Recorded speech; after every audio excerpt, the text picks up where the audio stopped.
Hello everybody, welcome back to Vinni की दुनिया। Hope all of you are doing great. Sorry मेरा आज का वीडियो बहुत ज़्यादा लेट आ रहा है। इसके पीछे रीज़न है और वो रीज़न मैं कभी और आपको बताऊंगी। और सबसे पहले आप सभी लोगों को छठ पूजा की बहुत बहुत शुभकामना। मेरा वीडियो थोड़ा छठ पूजा के लिए लेट जा रहा है, लेकिन मैं बहुत लेट नहीं हूँ। आज दूसरा दिन है जिस दिन छठ पूजा में उगते हुए सूरज को अर्घ दिया जाता है और आज अर्घ देने के बाद ये पूजा संपन्न हो जाती है। तो मैं इतनी लेट नहीं हूँ, आज भी छठ पूजा ही माना जाएगा। एक्चुअली छठ पूजा से हम लोगों की बहुत सारी यादें जुड़ी हैं। It is very nostalgic for us. It's just because कि हमारी मम्मी छठ पूजा करती थी और हमारा पूरा बचपन जो है वो छठ पूजा को देखते हुए ही गया है। और हम लोग बहुत छोटे हुआ करते थे, छोटे मतलब बचपन से ले करके इवन लास्ट ईयर तक हमारे यहाँ छठ पूजा होती थी इसलिए बोल रही हूँ because due to some health reasons my mother is now not feeling very well, क्योंकि इसमें बहुत ज़्यादा ध्यान रखना पड़ता है। काफ़ी ज़्यादा फास्टिंग होती है, निर्जला व्रत होता है और उनकी बॉडी जो है अब उनको अलाउ नहीं कर रही है। तो थोड़ा सैड भी है, क्योंकि ऐसा लगता है कि कहीं ना कहीं ये ट्रेडिशन अब हमारी मम्मियों के बाद अब जाता सा दिख रहा है। बिकॉज अब हम लोग तो कभी उसको करते नहीं, लेकिन मेरे मन में एक चीज़ है, आगे आने वाले समय में देखते हैं क्या होता है। तो बैक टू द थिंग कि जब हम लोग बहुत छोटे थे तो जैसे क्या होता है ना, दिवाली से पहले जो दिवाली फेस्टिवल की वाइब्रेशन शुरू हो जाती हैं। पहले धनतेरस होता है, फिर छोटी दिवाली होती है, फिर बड़ी दिवाली होती है, उसके बाद आपका गोवर्धन पूजा होती है। तो गोधन जिसको बोला जाता है हमारे यूपी बिहार में, तो गोधन जो लोग छठ रख रहे होते हैं वो लोग गोधन जरूर का व्रत जो होता है वो रखते हैं, वो पूजा जरूर करते हैं। तो हमें मालूम था कि वो सारी आंटियां जो होती थी, अगल बगल की आंटी, इवन दीदी लोग भी, तो वो लोग गोबर के सब चीज़ें बनाती थी, उसका पूजा करती थी, कांटा लेकर के आते थे। मुझे बहुत अच्छे से याद नहीं बिकॉज मैंने कभी वो व्रत किया नहीं या पूजा की नहीं, लेकिन मैंने अपनी मम्मी को करते हुए देखा है। बहुत सारी मेरी आंटीज थी, उनको करते हुए देखा है।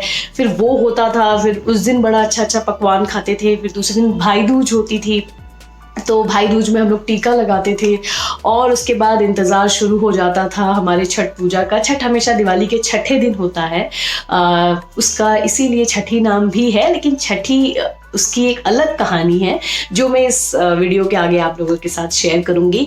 तो वो एक छठ जब भी आता है तो मन में लगता है कि देखो पूरा वो चाइल्डहुड मेमोरी जो है वो एकदम आंखों के सामने क्लियर हो जाती है। वो लंबे लंबे ईख आते थे कभी, और फिर मम्मी लोग नई नई साड़ियाँ पहनती थी, क्योंकि छठ पूजा में एकदम ही कोरी साड़ी पहनी जाती है, बिना काले रंग के पहनी जाती है। तो मुझे ये सारी चीज़ें इसलिए याद है क्योंकि जब मेरी मम्मी साड़ी खरीदने जाती थी या पापा, तो फिर इस चीज़ का बड़ा ध्यान रखा जाता था कि कहीं काले का कोई निशान नहीं होना चाहिए। और बड़े सारे उस समय सीजनल फ्रूट्स आते थे, तो हम लोग बस वेट करते थे कि कब ये पूजा खत्म होगी, कब हमें ठेकुआ मिलेगा, कब हमें फ्रूट्स मिलेंगे। अच्छा, ठेकुआ से मुझे याद आया, मैंने अभी तक आप लोगों के साथ ठेकुए की रेसिपी शेयर नहीं की है और ठेकुआ मुझे पर्सनली बहुत ज़्यादा पसंद है। तो मैं आने वाले दिनों में आप लोगों के साथ ठेकुए की रेसिपी जो है ज़रूर शेयर करूँगी। तो एक बहुत अच्छा माहौल होता था दिवाली में। दिवाली के कुछ पटाखे बचा करके हम लोग रख लिया करते थे और फिर हम लोग उससे बच्चे क्या करते थे कि जो वो घाट पे जब हम लोग जाते थे, जब हम लोग उड़ीसा में रहते थे, मेरे पापा डिफेंस से हैं तो हम लोग बहुत ज़्यादा जगह घूमे हुए हैं।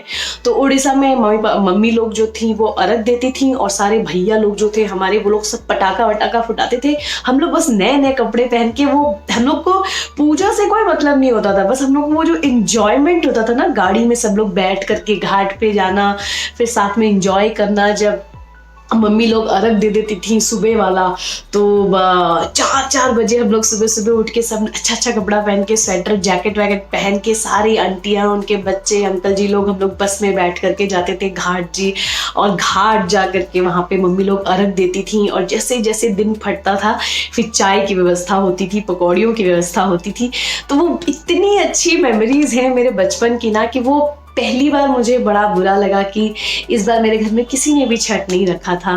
तो एक लगा कि कहीं ना कहीं ये छठ छूट रहा है हम लोगों से।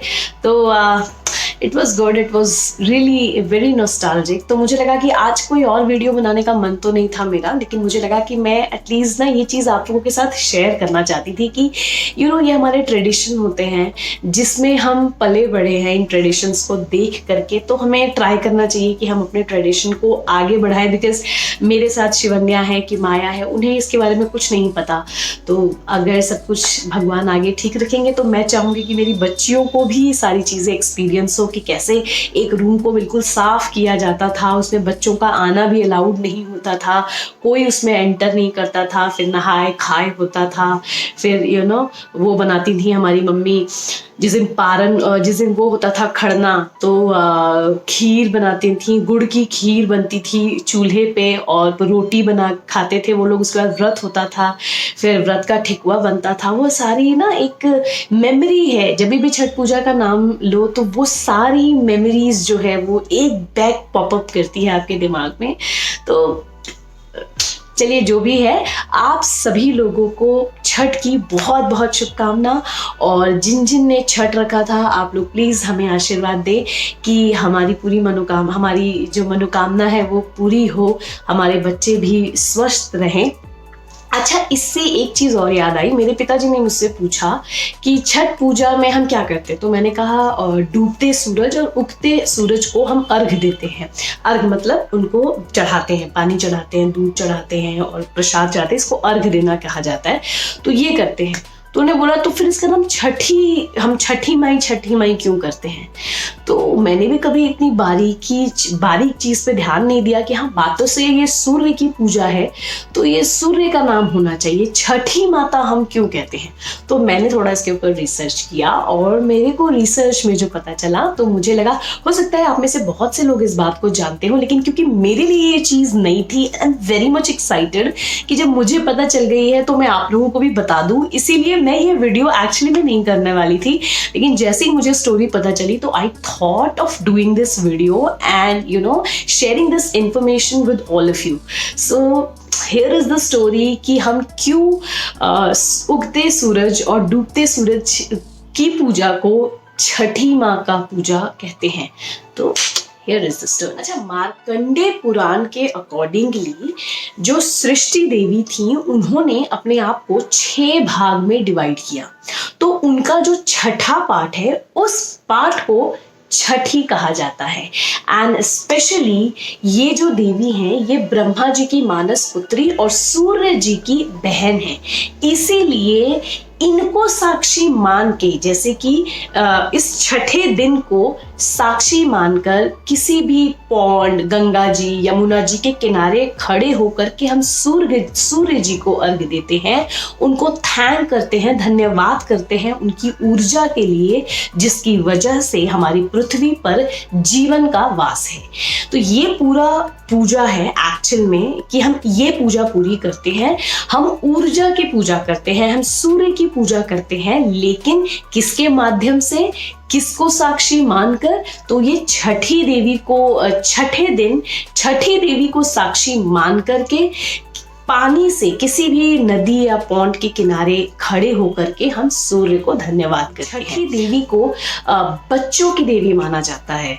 तो बच्चों की दीर्घ आयु के लिए, बच्चों की सुरक्षा के लिए हम छठी देवी की पूजा करते हैं।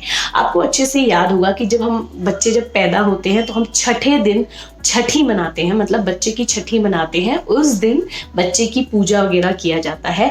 तो वो छठी भी यही है, यही छठी देवी की पूजा उस दिन भी की जाती है, बच्चे की सुरक्षा, स्वास्थ्य और उसके दीर्घ आयु के लिए। तो कहीं ना कहीं छठ पूजा जो है वो बच्चों के लिए किया जाता है।